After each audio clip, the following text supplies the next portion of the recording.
시청자 여러분 반갑습니다. JTBC 뉴스룸을 시작합니다. 정부 출범 100일을 앞두고 코스피는 한마디로 불장이었습니다. 3,314.53, 4년 2개월 만에 사상 최고치를 갈아치웠습니다. 통신사를 뚫은 유령 기지국에 피해자가 속출했습니다. KT는 현재까지 278건의 소액 결제 피해가 발생했다며 피해자들에게 전액 보상하겠다고 밝혔습니다. 올해 초 직무정지 상태로 수감 중이던 윤석열 전 대통령이 구치소에서 사실상의 통치를 해온 것으로 드러났습니다. 외교안보, 의료 문제, 물가, 여론까지 직무정지로 법적 권한이 없을 때여서 불법 통치나 다름없습니다. 우리 증시가 4년 2개월 만에 새 역사를 썼습니다. 3,314.53, 코스피 지수가 사상 최고치를 찍었습니다. 내일 취임 100일을 맞는 이재명 대통령은 코스피 5천 시대를 공언한 바 있습니다. 그 목표에 한 걸음 더 다가가는 중대한 계기가 될 것으로 보입니다. 첫 소식 정아람 기자입니다. 세제 개편안 발표 이후 한 달 넘게 지루한 박스권에 갇혀있던 코스피가 사상 최고치를 갈아치웠습니다. 개장 직후 10여 분 만에 연고점을 뚫은 데 이어 장중엔 2021년 6월 최고점인 3,316선을 뛰어넘었습니다. 종가는 3,314.53으로 종가 기준 역대 최고 기록을 4년 2개월 만에 갈아치웠습니다. 주가 상승을 견인한 건 외국인과 기관입니다. 특히 외국인은 1조 3천억 원 넘게 사들였습니다. 범사이 미국 뉴욕 증시가 또 한 번 사상 최고치를 찍은 데다 내일 예정된 이재명 대통령 기자회견이 투자 심리를 자극했습니다. 양도소득세 부과 기준이 되는 대주주 기준을 10억 원에서 기존 50억 원으로 되돌릴 거란 전망이 확산하면서입니다. 이제 정부가 자본시장 육성에 나서는 어떤 움직임이 다시 재차 강화되고 있고, 그래서 대주주 요건 자체를 기존의 50억을 계속 유지할 가능성이 상당히 커진 상황들이고요. 이재명 정부 출범 이후 오늘까지 100일간 코스피 지수는 20% 넘게 올랐습니다. 역대 정부 가운데 최대 폭입니다. 1980년 100포인트로 시작한 코스피는 때마다 부침을 겪어왔습니다. IMF 외환위기 당시 1000포인트에서 오르내리다 2000년대 들어 경제 호황에 힘입어 2000선을 뚫기도 했습니다. 하지만 2008년 글로벌 금융위기 당시 1000선이 무너졌고 박스권을 횡보하다 2017년 반도체 경기 호황에 2500선을 넘어서기도 했습니다. 코로나 땐 처음 3000을 넘어섰습니다. 전문가들은 추가 상승에 무게를 두고 있습니다. 이런 밸류에이션 매력이기 때문에 시장 전체적으로는 좀 빠르게는 아니겠지만 느리게라도 우상향하는 흐름을 지속 보이지 않을까. 다만 전제는 있습니다. 그 결과가 기대치를 넘어서는 모습을 보여야지 더 탄력적인 상승을 보여줄 수 있다고 보고 있거든요. 이재명 대통령의 기자 간담회 결과가 시장의 기대치를 넘어서는지 여부가 중요한 포인트가 아닐까라는 생각. 결국 정부의 일관적인 정책과 기업 혁신이 코스피 5천 시대 여부를 좌우할 거란 전망입니다. JTBC 정아람입니다. 코스피 지수가 사상 최고를 찍은 오늘 이재명 대통령은 150조 원 규모의 국민 성장 펀드의 밑그림을 발표했습니다. 잠시 뒤에 이재명 정부의 취임 100일을 미리 짚어보겠습니다. 미국 조지아주에 구금된 우리 국민 300여 명이 당초 계획대로라면 우리 시간 내일 새벽에 애틀랜타 공항에서 출발해야 합니다. 그런데 일정이 늦어지게 됐습니다. 우리 외교당국은 미국 측 사정이라고 설명했습니다. 조지아주에서 취재해온 홍지은 특파원이 먼저 애틀랜타 공항에 나가 있습니다. 네, 홍 특파원 끝까지 지켜봐야겠습니다만 일단 내일 출발은 무산이 됐군요.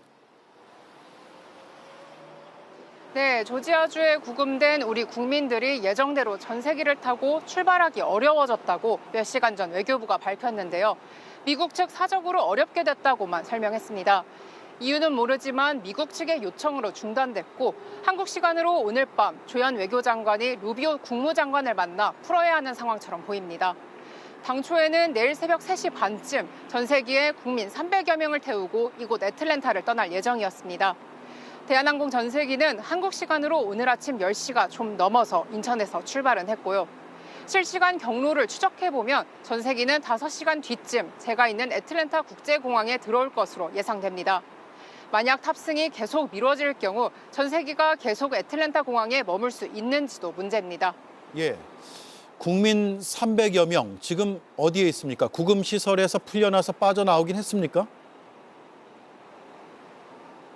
조금 전까지도 확인해 봤는데 우리 국민 300여 명은 구금 시설을 아직 빠져나오지 못한 것으로 파악됩니다. 석방 절차를 마치는 대로 버스를 타고 제가 있는 애틀랜타 공항으로 와야 준비된 전세기를 탈 수 있는데요. 제가 구금 시설이 있는 포크스턴에서 똑같이 차로 달려왔는데 애틀랜타 공항까지 차로 4시간 반쯤 걸렸습니다. 현지 기업을 취재했을 때 원래는 버스가 한국 시간 오후 5시부터 7시 사이에 출발할 것 같다고 했는데요. 그 버스가 출발했다는 소식이 아직이니 무사히 풀려나 애틀랜타에 언제 올 수 있을지는 두고 봐야 할 것 같습니다. 예. 홍 특파원이 직전까지 공장과 구금 시설에서 취재를 했습니다. 그때 들었던 얘기가 더 있습니까? 제가 포크스턴을 나오기 직전까지도 현장 대책반은 구금 시설을 오가며 막판 귀국 준비 절차로 분주해 보였고요. 공장 쪽에선 구금자들의 짐 대부분을 사전 취합한 것으로 알려졌습니다. 그런데 제가 접촉한 구금자 가족과 변호인 측에선 우려가 여전했는데요. 이 부분을 리포트로 준비했습니다.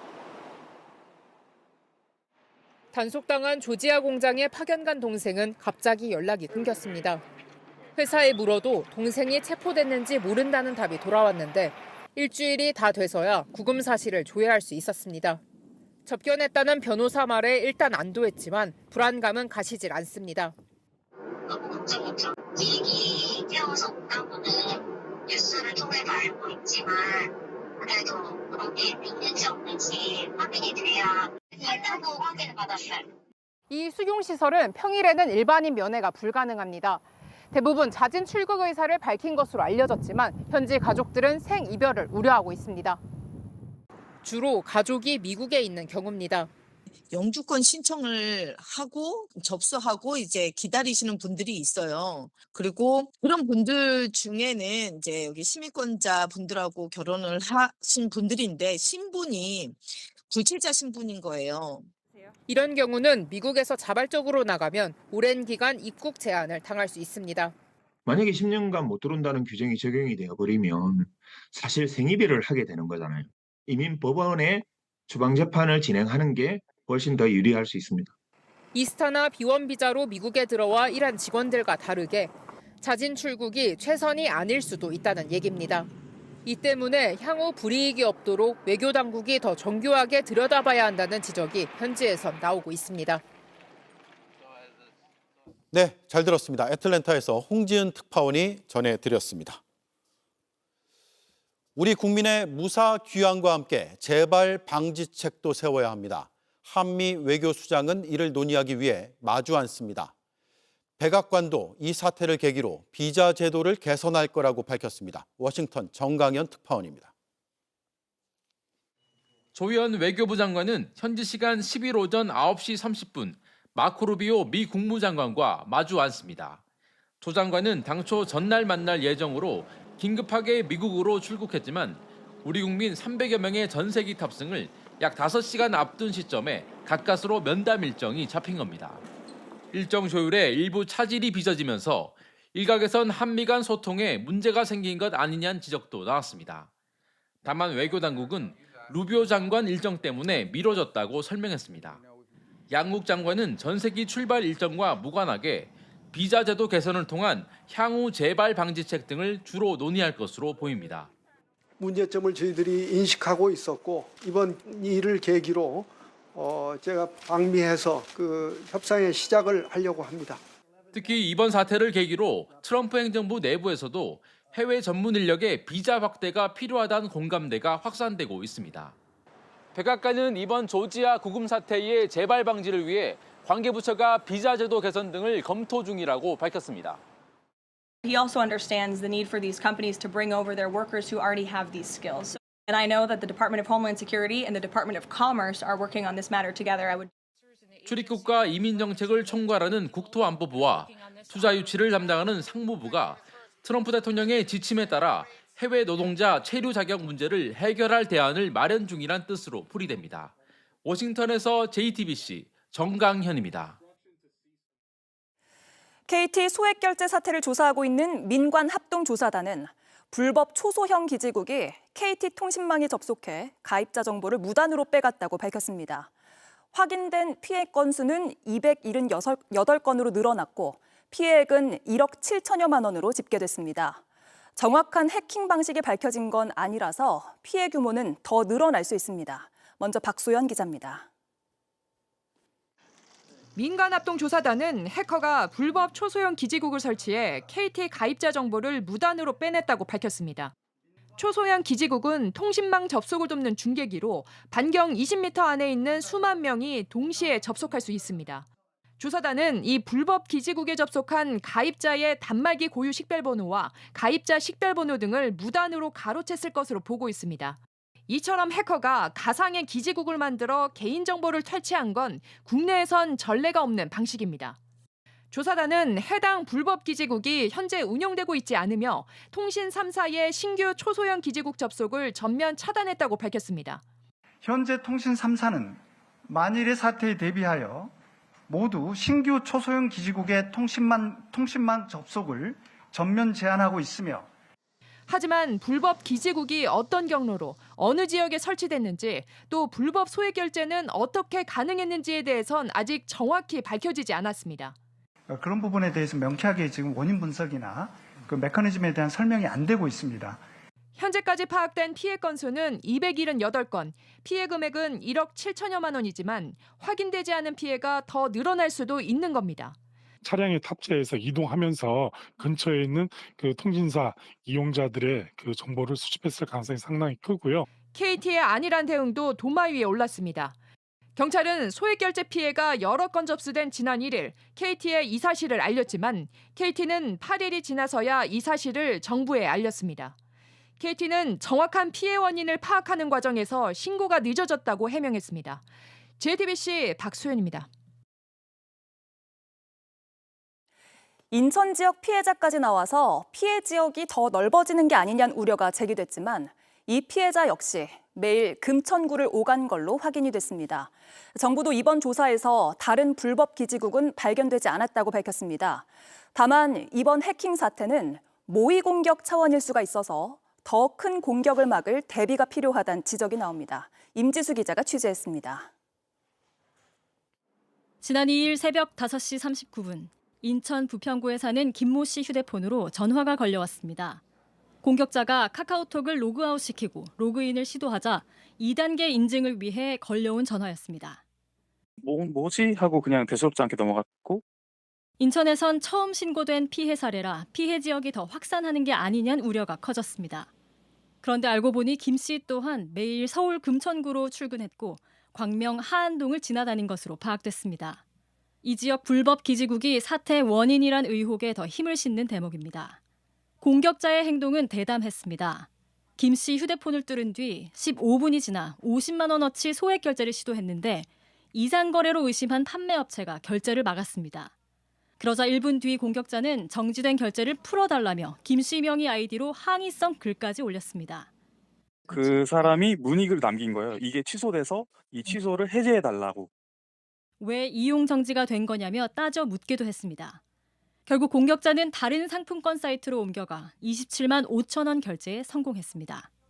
2중 3중 잔금을 걸어넣기 했는데 데이터 이런 걸 통째로 가져가면 이제 그런 게 다 무효화되지 않을까 무서워가지고. 전문가들은 이번 공격이 특정 지역에 국한된 것과 관련해 시험 차원일 수 있다고 우려합니다. 전체 기지국을 마비시킬 수 있고 이게 나중에 큰 공격을 위한 초기 테스트베드다. 그게 아니고서는 해석이 안 됩니다. 민관합동조사단은 신규 초소형 기지국 접속을 제한하겠다고 밝혔지만 이번 사태가 모든 지역, 모든 통신사에도 해당할 수 있는 만큼 가입자 불안은 더 커지고 있습니다. JTBC 임지수입니다. 올해 초 서울 구치소에 수감 중이던 직무정지 상태의 대통령이 대통령실 참모들을 여러 차례 접견했습니다. JTBC가 접견 내용을 확인했습니다. 결론부터 말씀드리면 불법 계엄으로 직무가 정지된 대통령의 불법적 감방 통치나 다름없어 보입니다. 국익이 달린 문제를 정확한 정보도 없이 구치소에서 지휘한 겁니다. 외교, 안보, 의료, 여론까지 가리지 않았습니다. 일례로 미국과 최상목 대행의 대화 추진에 대해 대통령실이 직통으로 해야 한다고 주문했습니다. 먼저 한민정 기자의 단독 보도입니다. 윤석열 전 대통령은 지난 1월 31일 오전 서울구치소에서 약 25분간 당시 대통령실 핵심 참모들을 접견했습니다. 정진석 비서실장, 신원식 안보실장, 홍철호 정무수석, 김주현 민정수석, 강희구 부속실장 등입니다. JTBC 취재 결과 이 자리에서 신원식 실장은 윤 전 대통령에게 미국 쪽에서 계획을 빠르게 잡아 권한대행과 대화를 추진하겠다고 한다고 말했습니다. 당시 권한대행은 최상목 경제부총리였습니다. 1월 20일 트럼프 2기가 출범한 직후 최 부총리가 이른 시일 내에 통화 추진 계획을 밝혔지만 좀처럼 성사가 안 되고 시간이 흐르던 시기였습니다. 보고를 받은 윤 전 대통령은 대통령실하고 백악관하고 직통으로 해야 하는 것이라며 안보실을 언급했습니다. 안보실이 군사외교만 하는 곳이 아니라는 겁니다. 실제 이 접견 엿새 뒤인 2월 6일 신 실장은 마이크 왈츠 미국 국가안보보좌관과 전화통화를 하고 3월에는 미국에도 다녀왔습니다. 또 다른 접견 때 발언도 확인해봤습니다.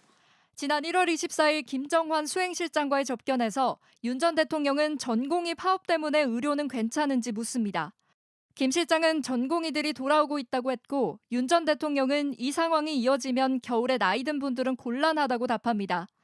설을 앞둔 상황 윤 전 대통령은 야채 가격 관리도 주문하고 김 실장은 최상목 대행이 물가 관리 잘하고 있답니다라고 답했습니다. 국회에서 탄핵소추안이 통과된 순간 윤 전 대통령의 직무와 권한은 정지됐습니다.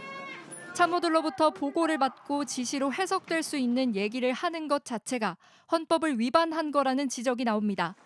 JTBC 한민정입니다. 윤석열 전 대통령은 올해 초 광주에서 열린 탄핵 반대 집회도 궁금해했습니다. 접견 온 참모에게 광주에 많이 모였는지 물었고 인파가 많았다는 답을 듣자 광주도 전라도도 발전해야 한다는 말을 했습니다. 이어서 최재영 기자입니다. 윤 전 대통령 지지자들이 태극기와 성조기를 흔듭니다. 대통령! 윤석열! 지난 2월 15일 광주에서 열린 탄핵 반대 집회.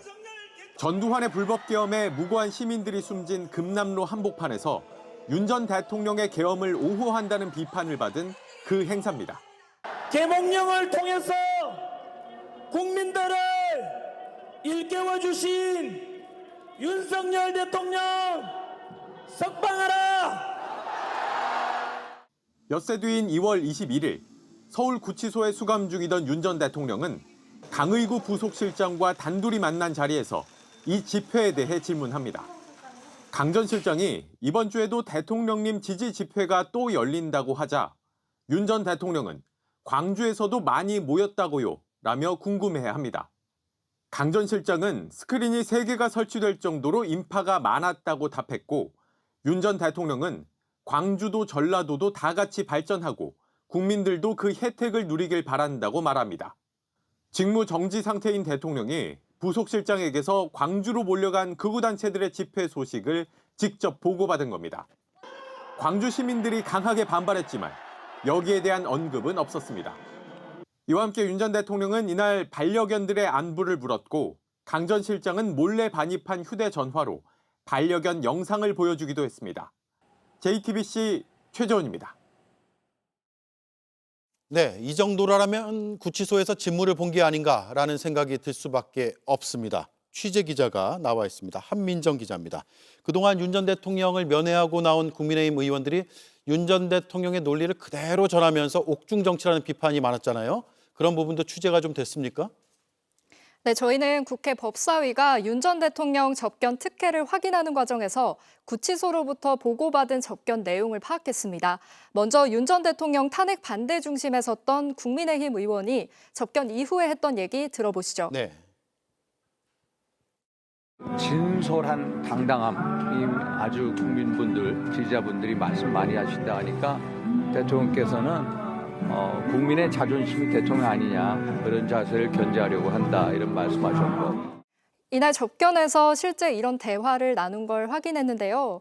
윤 의원이 헌재 탄핵 심판 때 말을 잘해서 보기 좋다고 하자 윤 전 대통령은 국민의 자존심이니 당당하려고 한다고 대답했습니다. 이런 발언 여론에 영향을 미칠 의도가 깔린 걸로 보이는데요. 지난 3월 5일 최명성 변호사와의 접견에서 윤 전 대통령은 밖에 여론을 묻습니다. 여론조사는 40% 정도 된다는 말에 윤 전 대통령은 조사 말고 주변 분위기는 어떻냐고 거듭 묻는 등 여론에 상당히 신경을 쓰는 모습이었습니다. 예. 자, 그리고 전해드린 대로 윤 전 대통령이 광주에서 자신을 지지하는 집회가 열렸다면서 흡족해 했지만 실상은 그렇지 않았죠. 네, 2월 15일 광주 금남로에서는 윤 전 대통령이 언급한 세이브 코리아 집회는 주로 타 지역에서 온 참가자들이 많아서 광주 시민들의 반발을 샀습니다. 실제 윤 전 대통령의 지지 집회에 반발하면서 탄핵 찬성 집회도 열었는데요. 당시 시민들의 목소리 들어보시죠. 광주에서 내란 수괴를 옹호하고 학살을 지지하는, 비상계엄을 지지하는 집회를 한다는 것은 홀로코스트가 행해진 곳에 나치 추종자들이 그곳에서 집회를 한다는 것입니다. 지금 집회 영상도 보고 계시는데요. 내란에 반대하고 탄핵을 촉구하는 모습입니다. 결국 강희구 전 부속실장이 접견 때 윤 전 대통령에게 전달한 건 반쪽짜리 보고였던 겁니다. 예. 구치소 참모회의라고 할 만한 접견도 있는데 직무정지 상태에서 이러면 안 되는 거 아닙니까? 네, 윤 전 대통령은 지난해 12월 14일 탄핵소추안이 국회에서 가결된 이후 헌법 제65조에 따라서 권한이 정지됐습니다. 예.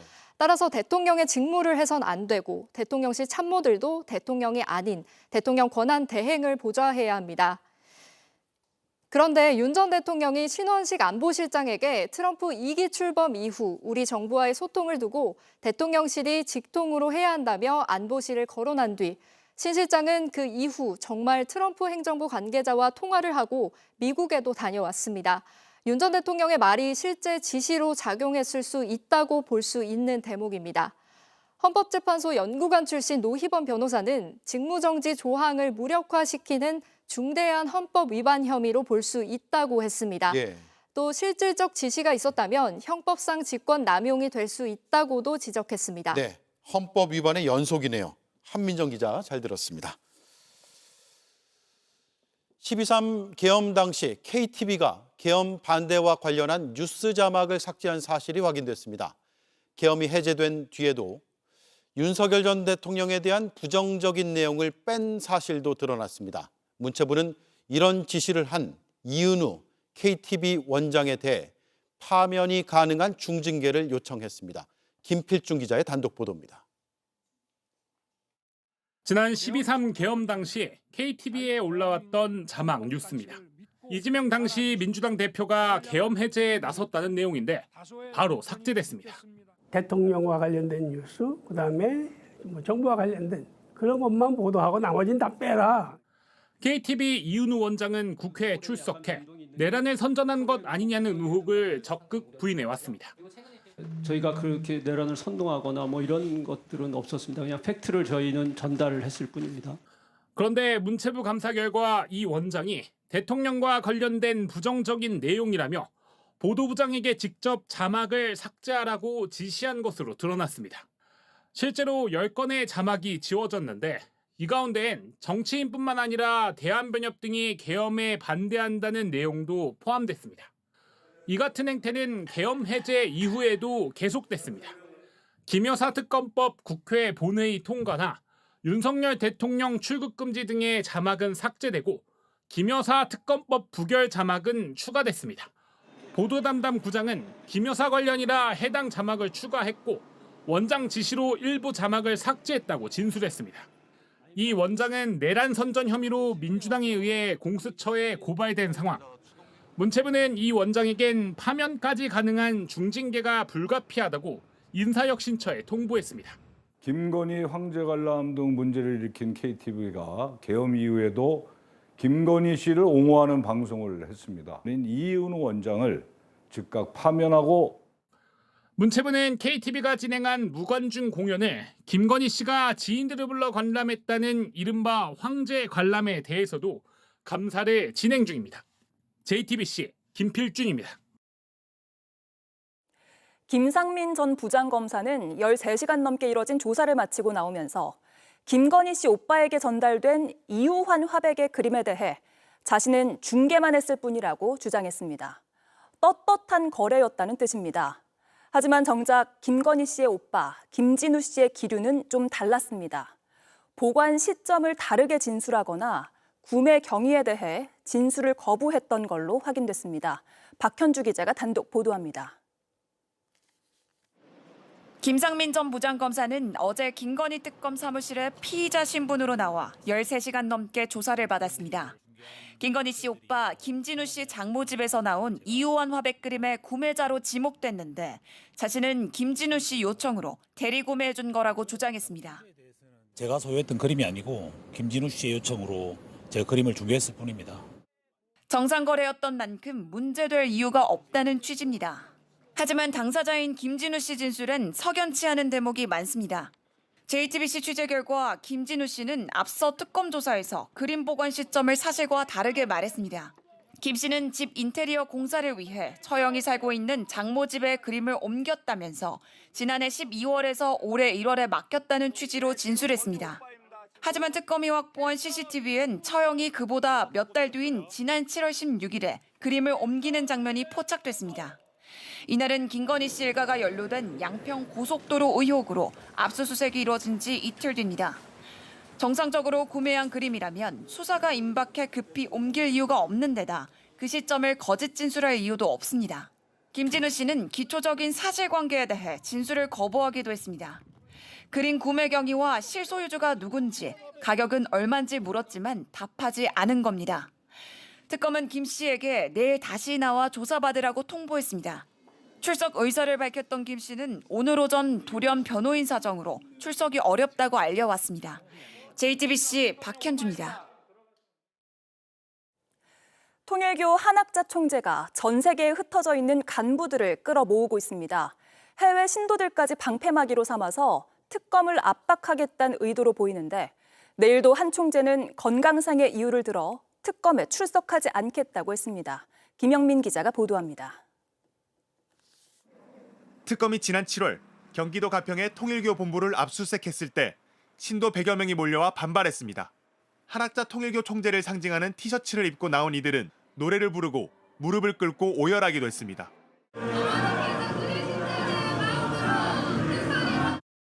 통일교가 이번에 한학자 총재의 특검 조사를 앞두고 전 세계 간부들에게까지 긴급 소집령을 내린 것으로 확인됐습니다. JTBC가 입수한 통일교 내부 공문에는 오늘부터 다음 달 22일까지 경기도 가평 수련원에서 전 세계 1001국 지도자들이 모여 특별 정성을 드린다는 내용이 담겨 있습니다. 문건엔 한 총재의 건강 회복을 위한 기도회라고 돼 있는데 최대 수만 명이 참석할 거란 관측이 나옵니다. 앞서 JTBC는 한 총재 측 정관 변호사가 신도들을 동원해 특검을 압박해야 한다고 자문한 내용을 보도했습니다. 해외 신도들까지 급작스럽게 부른 배경에 특검을 압박하겠다는 의도가 깔린 건 아닌지 의심되는 대목입니다. 통일교 관계자는 신도들을 특검의 방패막이로 동원하는 것에 대한 내부 반발이 있었다며 그래서 해외 신도들을 불러 모은 것 같다고 말했습니다. 이런 가운데 한 총재는 내일로 예정된 2차 소환의 건강상의 이유로 불출석하겠다는 뜻을 특검에 전달했습니다. 지난 8일에 이어 연달아 조사에 응하지 않은 겁니다. 특검은 오늘 15일 오전 10시에 조사를 받으러 나오라고 세 번째 통보를 했습니다.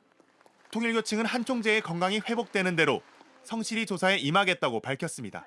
JTBC 김영민입니다. 삼부토건 주가 조작 의혹의 핵심 인물인 이기훈 삼부토건 부회장이 특검의 추적 끝에 오늘 체포됐습니다. 김건희 특검팀은 조금 전 저녁 6시 14분쯤 경찰과 공조해 전남 목포시에 은신하고 있던 이 씨를 붙잡았다고 밝혔습니다. 이 씨는 지난 7월 구속영장 심사에 나타나지 않고 돌연 잠적했는데 긴급 공개 수배와 추적 끝에 이 씨를 체포했습니다. 삼부토건 주가 조작과 김건희 씨 사이에 연관성이 밝혀질지 주목됩니다. 결국 강릉시가 평창 도암댐의 물을 받기로 했습니다. 극심한 가뭄이 해결될 기미를 보이지 않자 이렇게 결정을 한 건데 아무 문제 없이 진행이 되더라도 이 물이 강릉 시민에게 도달하기까진 최소 열흘이 더 걸립니다. 조승현 기자입니다. 강릉 주 상수원인 저수지에 연신 물을 붓습니다. 차량 400여 대와 헬기 5대가 하루를 꼬박 작업하면 10,000톤 남짓 채울 수 있습니다. 하지만 밑빠진 독에 물 붓듯 저수율은 계속 떨어지고 있습니다. 지난달 30일 이미 이재명 대통령은 강릉에 방문해 평창 도암댐 물 활용을 언급한 바 있습니다. 여기 어디 너머에 뭐가 있다고 도암댐이 있습니다. 도암댐. 그걸 못 쓰는 이유가 주민 반대 때문에. 지금 2급수 정도로 수질은 좀 개선된 것으로 조사되고 있습니다. 아니 그 1년 중에 2급수 한시호 줄 때고 나머지는 5급수 등해로 나갑니다. 그러는 사이 단수 지역은 크게 늘었습니다. 대통령께서 오셔서 가신 지가 벌써 열흘이 넘거든요. 너무 속도가 늦는 거예요, 이게. 강릉에서 15km 떨어진 도암댐엔 3천만 톤 물이 있습니다. 지난주까지만 해도 부정적이었던 강릉시는 오늘 도암댐 도수관로 비상 방류술 한시적으로 수용한다고 밝혔습니다. 도암댐에서 강릉 수력발전소까지 기존 지하터널에 지름 25mm, 길이 20m 우회관로를 연결해 물을 받는 겁니다. 하천을 따라 6km 정도 흘러간 방류순, 중간에서 다시 관로를 타고 약 700m 떨어진 홍제 정수장으로 갑니다. 빨라야 열흘 뒤인 20일쯤 시험 방류에 들어갑니다. 환경부 수질검사에선 터널한 물을 정수 처리하면 먹는 물로 쓸 수 있다는 결과가 나왔습니다. 오는 20일부턴 강릉 시민이 이 물을 사용할 수도 있다는 의미입니다. 하지만 강릉시의 수질검사 결과 등에 따라 일정은 늦춰질 수 있습니다. 자체적으로 수질검증위원회를 운영해서 수질에 부적합하다고 판단될 경우에는 즉시 방류가 중단되도록. 비가 오지 않는 상황에서 시가 좀 더 빨리 움직였어야 했다는 지적이 나옵니다. JTBC 조승현입니다. 성폭행을 하려던 가해 남성의 혀를 깨물어 상해를 입힌 혐의로 유죄를 선고받았던 79살 최말자 씨가 재심에서 무죄를 선고받았습니다. 온전한 피해자로 인정받기까지 61년이 걸렸습니다. 구석찬 기자입니다. 법원 정문에 선 79살 최말자 씨. 꽃다발과 함께 축하 인사를 건네받고서야 미소를 지어 보입니다.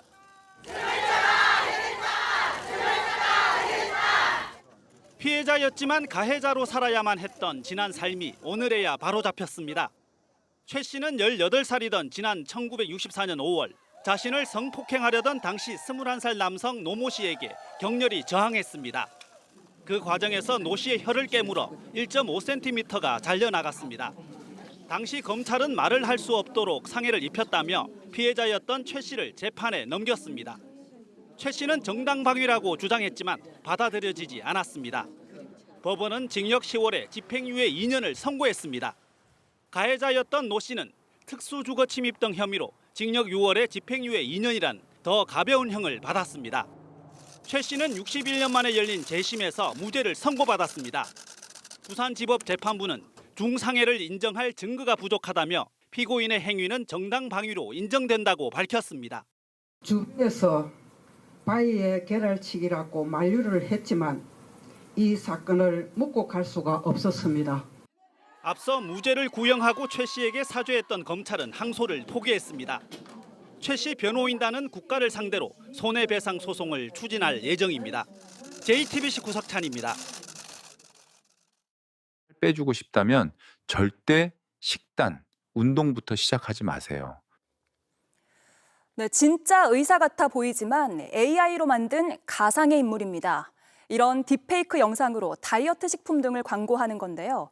명백한 사기라며 의료계가 반발하고 있습니다. 이희정 기자입니다. 자신을 피부 전문이라고 소개하며 직접 화장품을 추천하는 이 남성. 이거 쓰고도 김이 안 없어지면 100만 원 제가 드릴게요. 효과가 얼마나 뛰어난지. 실제로 레이저 시술보다 이게 훨씬 빠르고 안전해요. 가공식품을 파는 또 다른 영상입니다. 아이, 고생시키지 마세요. 비만 세포만 없애도 다이어트는 훨씬 쉬워집니다. 진짜 의사 같아 보이지만 AI로 합성해 만든 딥페이크 영상입니다. 특정 성분이 들어갔다며 살 빼는 약을 판매하는 이 광고 속 인물도 가짜입니다. 이거 쓰고 안 빠지는 사람은 없어요. 일주일 만에 쭉 빠지면서 7kg는 빠져요. 이렇게 AI로 만든 전문가를 내세워 약이나 미용 제품, 식품 등을 파는 온라인 광고가 적지 않습니다. 마치 뉴스에 보도된 것처럼 교묘하게 편집해 구매를 유인하기도 합니다. 처음에는 뉴스인 줄 알고 봤었고 자료 화면인 척하면서 오일 같은 게 뭐 아이한테 안 좋은 것 같다 이런 식으로. 의료인은 제품의 기능성을 보증하거나 이를 추천하는 광고를 할 수 없습니다. 식약처는 실제 의사로 오인할 가능성이 있어 소비자를 기만하는 부당한 표시와 광고에 해당한다며 행정처분의 대상이 된다고 했습니다. 하지만 일정 기간이 지나면 해당 광고와 연결된 제품 구매 사이트가 자동적으로 삭제되는 경우가 많아 적발이 쉽지 않습니다. 의료계는 영리 목적으로 의사를 사칭해 거짓 광고를 하는 것은 명백한 사기라며 강력한 제재가 필요하다고 했습니다. JTBC 이희정입니다. 제주도의 한 초등학교 인근에서 초등학생을 유괴하려고 시도한 30대 남성이 경찰에 붙잡혔습니다. 재미있는 걸 보여주겠다며 유인을 했던 건데요. 그런데 이 초등학생, 이걸 뿌리치고 차량의 특징을 기억해 경찰에 직접 신고까지 했는데 이 단서 덕분에 범인을 잡았습니다. 배승주 기자입니다. 어제 오후 제주 서귀포시의 한 초등학교 앞입니다. 초등학생 A양이 길을 걸어갑니다. 이때 승용차가 한 대 멈춰섭니다. A양이 다가오자 후진을 합니다. 길을 건너려던 A양이 조수석 쪽으로 가더니 무언가 듣습니다. 차에 탄 남성이 재밌는 구경거리를 보여준다며 말을 걸고 태우려 한 겁니다. A양은 거절했고 차량 번호를 확인하려고 뒤쪽으로 향했습니다. 그러자 남성은 곧바로 달아났습니다. A양은 인근 파출소를 향했습니다. 휴대전화가 없어 직접 신고하러 간 겁니다. 순간이었지만 차량 색상 등 특징을 기억해 설명한 게 단서가 됐습니다. 차종을 어린애가 모르니까 조그만 차다. 경찰은 A양 신고 내용을 토대로 차량을 추적했고 3시간 만에 30대 남성을 긴급 체포했습니다. 회사원인 남성은 회사 법인 차량을 몰고 범행에 나섰습니다. 과거에도 추행 전과가 있는 것으로 조사됐습니다. 생리 현상을 하는데 옆에서 좀 망을 봐달라는 취지로 진술하고 있는데 약간 좀 변명을 하고 있습니다. 경찰은 미성년자 약취 유인 미수 혐의로 구속영장을 신청할 방침입니다. 전날 서울 관악구와 인천 서구에서도 미성년자를 유인하려다 미수에 그친 사건이 있었습니다. 이틀 전엔 경기 광명시에서 집에 가던 초등학생 여자아이를 쫓아가 강제로 끌고 가려던 10대 남성이 붙잡히기도 했습니다. 지난달 28일 서울 서대문구에선 20대 남성 3명이 아이들을 유괴하려 했던 사실이 뒤늦게 알려졌습니다. 다른 데도 아니고 학교 주변에서 사람들도 많은데도 이런 범행이 벌어진다는 거에서 마음 놓고 학교를 보낼 수가 없어요. 지난해 전국에서 발생한 약취 유인 범죄 316건 중 미성년자 대상이 74%로 집계됐습니다. JTBC 배승주입니다. 국민주권 정부를 내세운 이재명 정부가 내일로 출범 100일을 맞습니다. 경제와 외교, 소통에서 어떤 변화가 있었는지 지난 100일의 주요 장면들을 정리했습니다. 최규진 기자입니다.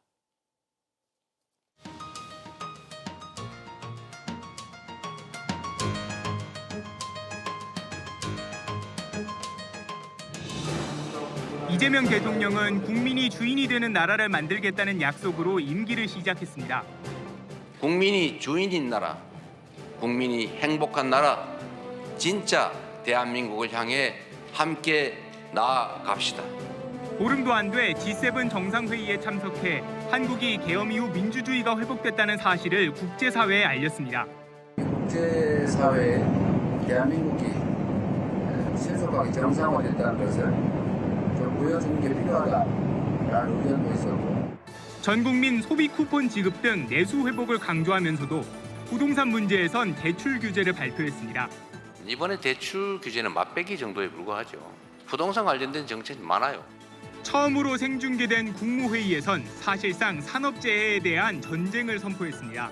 이번에 이거 해가 상당 기간이 지나도 산재가 안 줄어들면 진짜 찍을 것이죠. 그렇게 하겠습니다. 타운홀 미팅과 토론을 거듭해온 이 대통령. 첫 고비였던 한일, 한미 정상회담에서도 실용외교로 임했다는 평가가 나옵니다. 대통령께서 피스메이커를 하시면 저는 페이스메이커로 열심히 지원하겠습니다. 이재명 대통령은 내일 새 정부 출범 100일 기자회견을 열고 민생과 경제 등에 관한 구상을 밝힙니다. 취임 후 벌써 두 번째인데 국정 운영에 자신감이 배어있다는 분석입니다. JTBC 최규진입니다. 지난 100일간 대통령의 지지율 추이도 짚어보겠습니다. 대체로 60%대의 높은 지지율이 유지됐지만 인사 문제로 부침도 있었습니다. 강희영 기자가 분석해드리겠습니다. 취임 약 한 달을 맞아 실시한 한국갤럽 여론조사에서 이재명 대통령의 첫 지지율은 64%였습니다. 취임 초 경제와 민생에 방점을 둔 행보로 상승세는 2주간 이어졌는데요. 처음 지지율이 하락한 건 7월 둘째 주 들어서입니다. 이진수 교육부 장관 후보자의 표절 문제, 강선우 여가부 장관 후보자의 갑질 논란 등 인사 난맥상이 불거졌고 정치권에선 전국민 민생회복 소비 쿠폰을 위한 추경 논의가 불붙었습니다. 이는 지지율 하락의 주요 요인이 되면서 실제 부정평가 이후로 과도한 복지 및 민생지원금, 그리고 인사 문제가 상위권에 꼽혔습니다. 하락세를 보이던 지지율은 8월 둘째 주 50%대까지 떨어지는데요. 조국 전 대표 부부와 윤미향 전 의원의 광복절 특별 사면 대상으로 결정되고 또 이춘석 전 민주당 의원의 주식 차명 거래 의혹, 주식 양도세 기준을 강화하는 세제 개편안이 발표되면서 여론이 들끓었기 때문입니다. 이 여파는 이어져서 8월 3주차의 최저치인 56%를 찍었습니다. 하지만 9월 들어서 반등해 60%대로 회복했는데요. 한일 정상회담과 한미 정상회담으로 외교 성과를 냈기 때문입니다. 긍정평가 이후 역시 2주 연속 외교가 1위로 꼽혔습니다. 100일 무렵 역대 대통령들과 비교해보면 이 대통령의 지지율은 김영삼, 문재인 전 대통령에 이어 세 번째로 높습니다. 경제와 민생에 방점을 두면서 대체로 국민들의 호응을 얻은 겁니다. 한 가지 관건은 강성 지지 세력에 힘입은 정청래 대표 체제의 민주당과의 관계 설정입니다. 최근에도 검찰개혁 입법이나 주식 양도세 대주주 기준 완화 등 정책 방향을 놓고 대통령실과 당이 충돌하는 듯한 모습이 노출됐는데요. 일단 양쪽 모두 치열한 논의 과정일 뿐이라고 말했습니다. 생각이 100명이면 100명 모두 다 다를 수 있습니다. 치열한 논쟁을 하고 결정이 나면 원보이스, 한 목소리를 내겠다. 모두의 대통령이 되겠다고 한 이재명 대통령. 개딸로 대변되는 이 강성 지지층을 어떻게 설득할지도 향후 국정 운영의 주요 변수가 될 거란 전망이 나옵니다. JTBC 강희연입니다. 코스피 지수가 사상 최고치를 새로 쓴 오늘 이재명 대통령은 150조 원 규모의 국민 성장 펀드 계획을 발표했습니다. 이처럼 지금 씨앗을 뿌려 경제를 키운다는 확장 재정부터 공식 석상에서 여러 차례 강조한 산재와의 전쟁까지 100일간의 경제 정책도 살펴보겠습니다. 이상화 기자입니다. 취임 100일을 하루 앞두고 기업인들과 마주한 이재명 대통령. AI와 반도체 등 10대 첨단 산업을 지원하는 국민성장펀드 규모를 대폭 늘리기로 했습니다. 우리가 전에 100조 원 규모 펀드를 얘기를 했는데 좀 더 과감하게 펀드 규모를 150조 원으로 50% 더 늘려서 확대하기로 했습니다. 지금 돈을 쏟아부어 결실을 맺는다는 이재명 정부의 씨앗론과도 일맥상통합니다. 취임 직후 32조 원에 육박하는 추경을 통해 국민 1인당 최소 15만 원어치 소비 쿠폰을 푼 게 대표적입니다. 여기다 내년 예산안은 728조 원, 역대 최대 규모로 편성하며 확장 재정을 공식 선언했습니다. 뿌릴 씨앗이 부족하다고 밭을 묵혀놓는 그런 우를 범할 수는 없습니다. 씨앗을 빌려서라도 뿌려서 농사를 준비하는 게 상식이고 순리입니다. 이와 함께 최우선 과제로 떠오른 건 산업재해와의 전쟁입니다. 국무회의 등 공식 석상에선 산재가 발생한 특정 기업을 강하게 질타하며 징벌적 손해배상, 공시를 통한 주가 폭락 등 직접 아이디어를 내기도 했습니다. 정말 이거 미필적 고의의 살인에 가깝잖아요. 그 뻔한 걸 좀 엄벌을 좀 해요. 그거 하루 이틀도 아니고 툭 하면 떨어지는 거. 그거 하면 회사 망한다 이렇게 생각해야죠. 다만 이 같은 강경 행보에 노란봉투법, 상법 개정안 등 반기업 정책을 동시다발로 추진하며 기업 반발을 불러오기도 했습니다. 확장 재정을 위한 국채 발행으로 더 늘어날 나라 빚도 걱정거리입니다. 지난 1분기 마이너스까지 내려간 경제 성장률은 2분기 겨우 반등했는데 관건은 올해 하반기입니다. 앞으로 남은 기간 이재명 정부는 경제 성장과 재정 안정 두 가지 과제를 동시에 직면하게 됐습니다. JTBC 이상화입니다. 국민의힘 송원석 원내대표가 교섭단체 대표 연설에서 이재명 정부의 100일을 세상을 어지럽게 만든 시간이라고 주장했습니다. 어제 정청래 대표의 연설을 의식한 듯 수위 높은 발언들을 쏟아냈습니다. 최현수 기자입니다. 지난 100일은 한마디로 혼용무도, 어리석은 군주가 세상을 어지럽게 만든 시간이었습니다. 이재명 정부 출범 100일, 국민의힘 송원석 원내대표는 여당 폭주, 야당 말살의 기간이었다고 평가했습니다. 자신들의 전매 특허인 내란 정당 프레임을 씌워서 야당 파괴, 보수 괴멸의 일당 독재를 구축하려 하고 있습니다. 그러면서 입법 속도전을 펼칠 게 아니라 여야 협의를 거친 특별위원회를 구성하자고 제안했습니다. 민주당이 제안한 개정안들은 폐지하고 검찰, 재정, 방송개혁을 새로 논의하자는 겁니다. 어제 정청래 더불어민주당 대표가 내놓은 경고엔 내란 세력과 단절하지 못하면 위헌정당 해산 심판의 대상이 될지도 모릅니다. 송 원내대표도 맞받아쳤습니다. 여당 대표는 걸핏하면 해산 운운하면서 야당을 겁박하고 모독하는 반지성의 언어폭력을 가하고 있습니다. 연설을 할수록 비판의 수위도 높아졌는데 북한 정권의 비위를 맞추고 있지만 돌아온 것은 허망한 개꿈, 더러운 족속, 이런 조롱과 멸시뿐입니다. 본회의장에선 고성이 오갔습니다.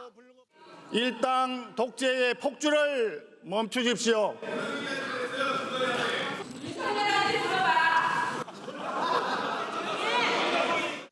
정 대표는 오늘 연설을 두고 냉담한 반응을 내놨습니다. 협치를 하자면서 협박만 있었던 것 같고요. 무슨 반공 웅변대회 하는 것이냐. 너무 소리를 꽥꽥 질러가지고. 더불어민주당 박수현 수석 대변인도 협치를 빌미로 한 대국민 협박 시위에 다름없다고 비판했습니다. JTBC 최현수입니다. 네, 조금 전 들어온 소식입니다. 여야가 더 센 특검법과 정부 조직 개편 관련 법안 처리에 합의했습니다. 여야가 서로 양보하는 형태로 합의가 이뤄졌다고 합니다. 국회를 연결하겠습니다. 황예린 기자 전해주시죠. 네, 민주당에서 국민의힘 요구의 상당수를 들어주는 형태로 정리가 됐습니다. 덧센 특검법의 주요 내용은 특검 기간 연장과 인력 충원, 그리고 1심 재판 중계였는데요. 여야는 특검 기간 연장을 하지 않기로, 또 인력 충원은 특검이 요청을 받아들여 최소한으로 조정하기로 합의했습니다. 1심 재판의 경우에도 재판장의 판단에 따라 필요할 경우에만 하는 것으로 의견을 모았습니다. 국민의힘이 또 하나의 독소 조항으로 꼽았던 특검 기간 종료 뒤 국수본이 이어갈 수사의 지휘 역시 특검에서 하지 않는 것으로 정리했습니다. 반대로 국민의힘은 정부 조직 개편과 관련된 부분을 양보하기로 했는데요. 송원석 원내대표는 금융감독위원회 설치와 관련된 법률 재개정에 최대한 협조하겠다고 밝혔습니다. 이번 여야 합의는 이재명 대통령이 여야 대표 회동 때 여당의 양보를 당부하면서 이뤄진 것인데요.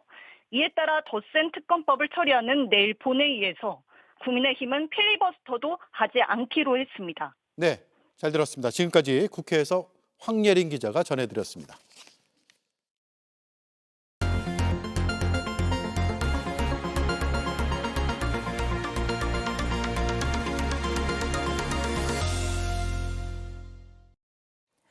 아이를 업고 27층짜리 아파트를 계단으로 오르내립니다. 지난달 인천에 내린 폭우 때문에 엘리베이터를 못 쓰게 된 건데요. 하루 이틀도 아니고 한 달째 이런 상황이 이어지고 있습니다. 밀착 카메라 이상엽 기자가 가봤습니다. 아빠는 아이 손을 꼭 잡았습니다. 등에 둘째 아이를 업었습니다. 이렇게 18층까지 계단으로 올라가야 합니다. 예인아, 예인이 나이만큼 갈 수 있겠지? 5층까지만? 아니요, 저 10층까지 갔어요. 아유, 그래? 다리가 아파도 숨이 턱에 차도 아이는 씩씩합니다. 안아줄까? 괜찮겠어? 많이 아파요. 하나, 둘, 셋, 으쌰! 힘내라. 힘내라. 지금 이 생활 한 달 전 시작됐습니다. 지하 주차장으로 쏟아지던 물은 급했습니다. 누런 흙탕물에 차량들이 잠겼습니다. 지난해 입주한 27층짜리 주상복합 아파트 상상도 못했습니다. 시장은 그렇게 막 무책임한 얘기를 하는 사람이 아닙니다. 회의를 통해서 침수 일주일 만에야 시장이 찾아왔고 빠른 복구를 장담했습니다. 하지만 아빠와 아이들은 아직 계단을 오르내립니다. 5살 첫째는 2살 동생이 걱정입니다.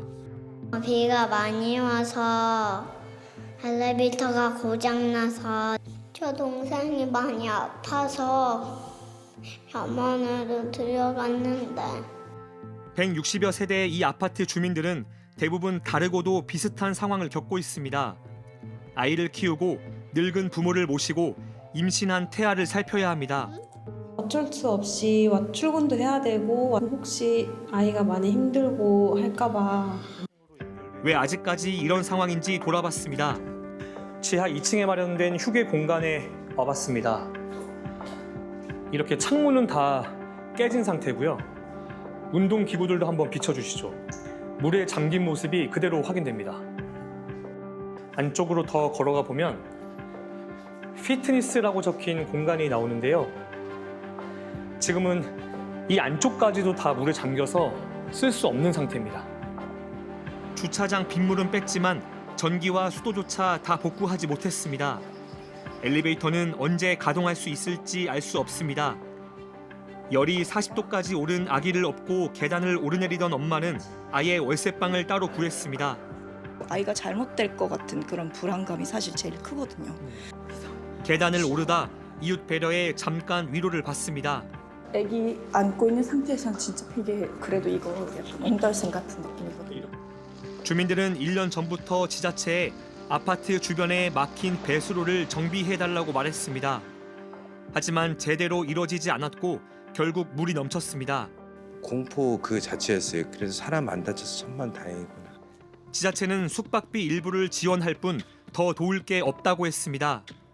꼭 배수로 때문에 침수된 건 아니라고도 했습니다. 단기적으로 어떻게 그거를 저희가 대처할 수 있는 방안은 현실적으로는 없고 어느덧 가을이지만 주민들은 여전히 수해의 흔적 속에 살고 있습니다. 또 큰 비가 내려도 방법이 없다는 말로는 우리 안전을 지킬 수 없습니다. 밀착 카메라 이상엽입니다. 네, 단도직입 시작하겠습니다. 특검 수사, 덧센 특검, 현직 의원 체포동의안 처리까지 9월 정기국회 시작부터 뜨겁습니다. 그 중심에 있는 분이 스튜디오에 나와 있습니다. 우원식 국회의장입니다. 반갑습니다. 네, 반갑습니다. 예, 어제 오늘 의장석에서 여야 대표의 연설을 들으셨습니다.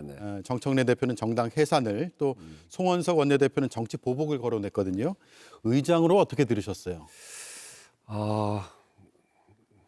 좀 이게 갈등이 좀 줄어들면 좀 좋겠는데 갈등이 점점 더 확산되는 것 같아서 보기에 참 좀 어렵더라고요.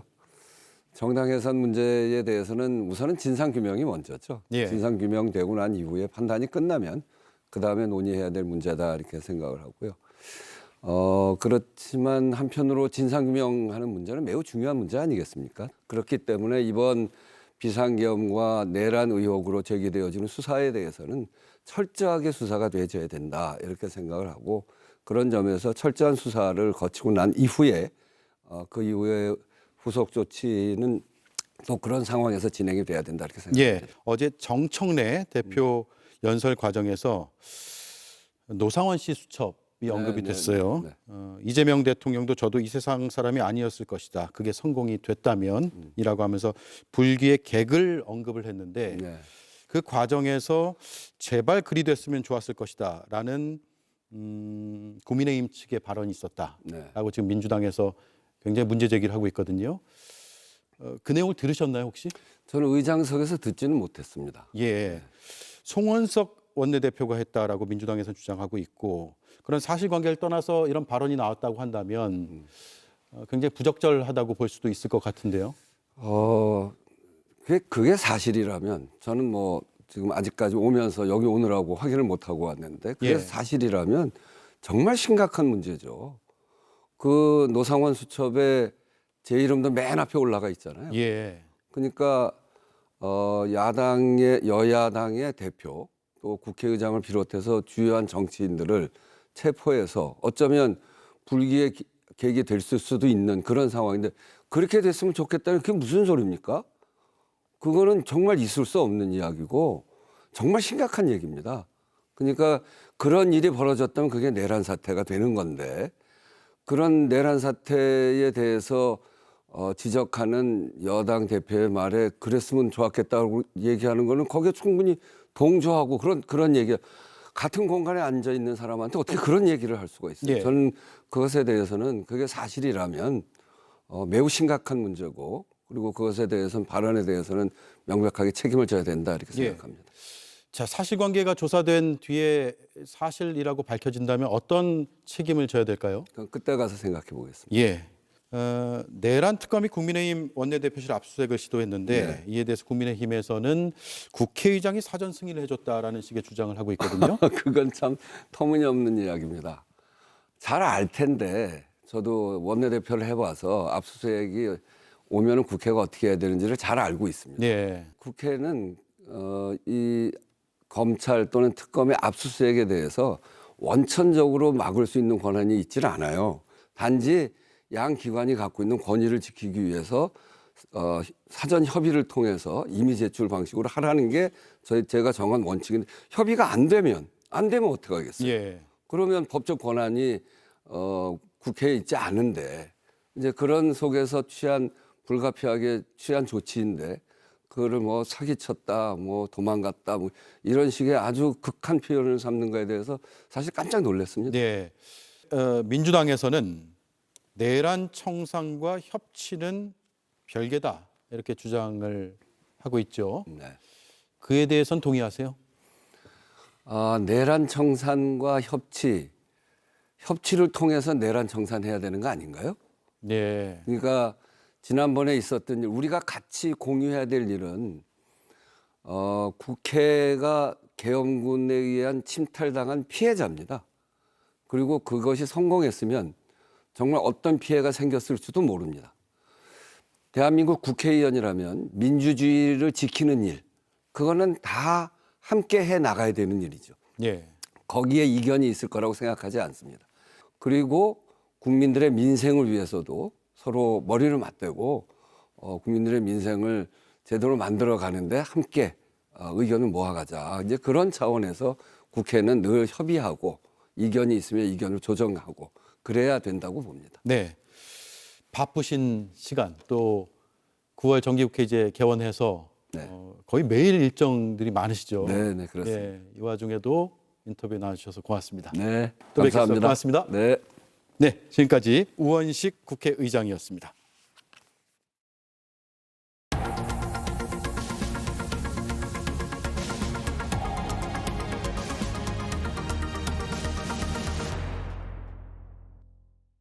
네, 비하인드 뉴스 정치부 이성대 기자가 나와 있습니다. 시작할까요?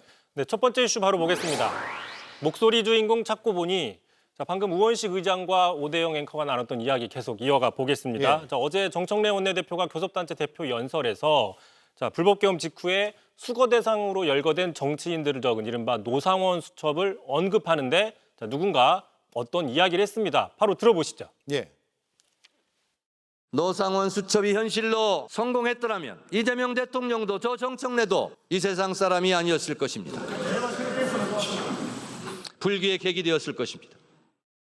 자, 죽을 뻔했다고 하는데 거기다 대고 자, 그렇게 됐으면 좋았을 것이다 이렇게 말하는 것이죠. 이 때문에 이것은 단순히 비속어나 욕설과는 차원이 다른 상당히 심각한 발언이다 이런 비판이 지금 크게 나오고 있는 겁니다. 예, 앞서 인터뷰할 때 우원식 국회의장도 책임을 져야 된다라고 했죠. 그런데 일단은 상대위원회 생사와 관련된 저런 발언은 처음 듣는 것 같은데 누군지는 좀 조사가 필요할 것 같아요.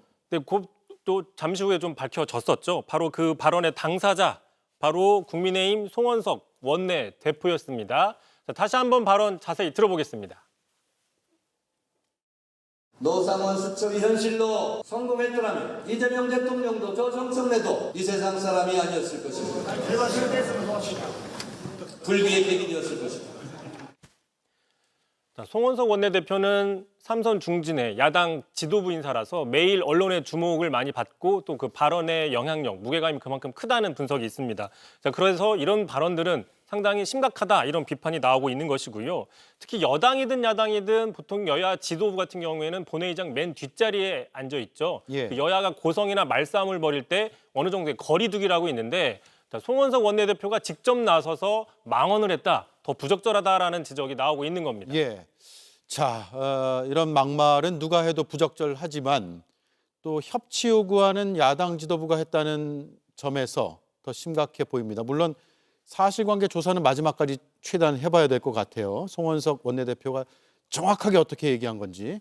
민주당도 의원직 사퇴를 지금 요구하면서 반발하고 있죠. 그렇습니다. 민주당은 지금 윤리위 제소 또 만약에 국회의원 제명까지 모든 수단을 강구하겠다 강하게 반발을 하고 있고요. 자, 당사자죠. 정청래 대표도 직접 이렇게 자신의 소셜미디어에 올렸습니다. 자, 노상환 수첩에 살 떨리고 송원석 원내대표 발언에 치가 떨린다면서 송 대표에게 끝까지 책임을 묻겠다라고 직접 적기도 했고요. 예. 참고로 송원석 원내대표의 어떤 그 욕설이나 발언 논란 이번이 처음이 아니고 최근에도 한 번 있었습니다. 지난주였죠.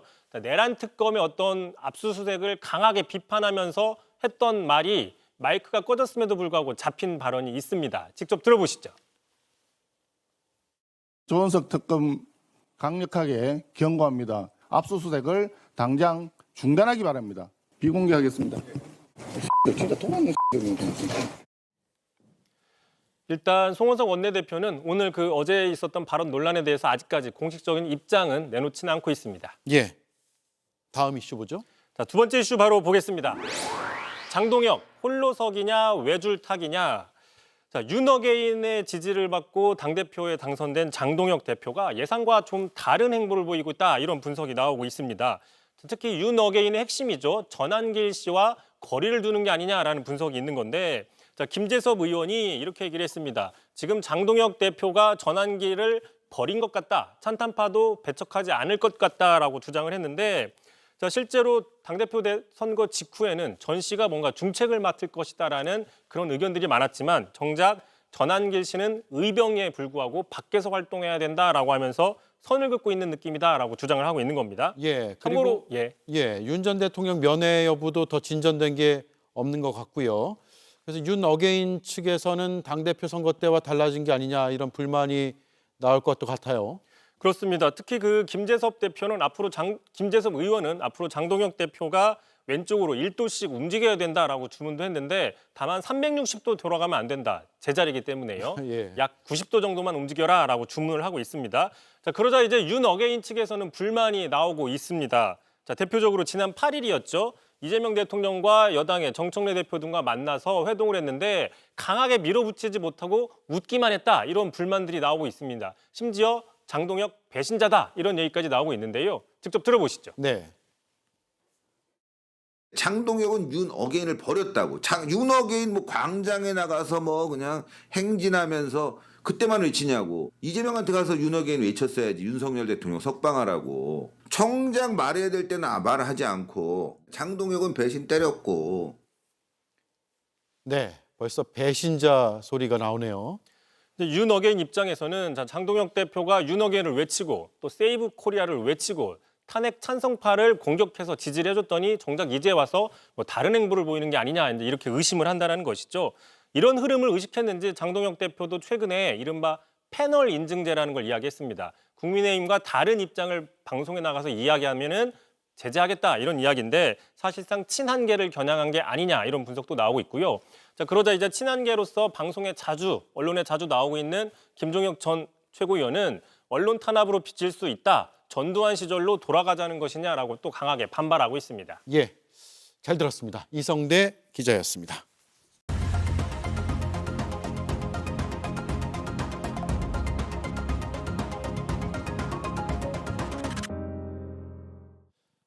(2293.70) 불확실성의 긴 터널 그 끝자락에 찍힌 숫자였습니다. 지난 4월 9일 연중 최저였던 코스피 지수는 오늘 연중 최고를 넘어 사상 최고치에 올랐습니다. 3,314.53. 단 5달 사이 1,000포인트 넘게 뛴 이 변화는 단순히 숫자의 상승만이 아닙니다. 계엄으로 무너졌던 신뢰의 복구이고 위기 속 흔들리던 기대의 복원이며 어둠에 가려졌던 희망의 복귀입니다. 다시 말해 불안의 기록을 회복의 증거로 바꿔낸 역사적 수치라 해도 과장이 아닐 듯합니다. 앵커 한마디였습니다. 뉴스룸 마치겠습니다. 내일 뵙겠습니다. 고맙습니다.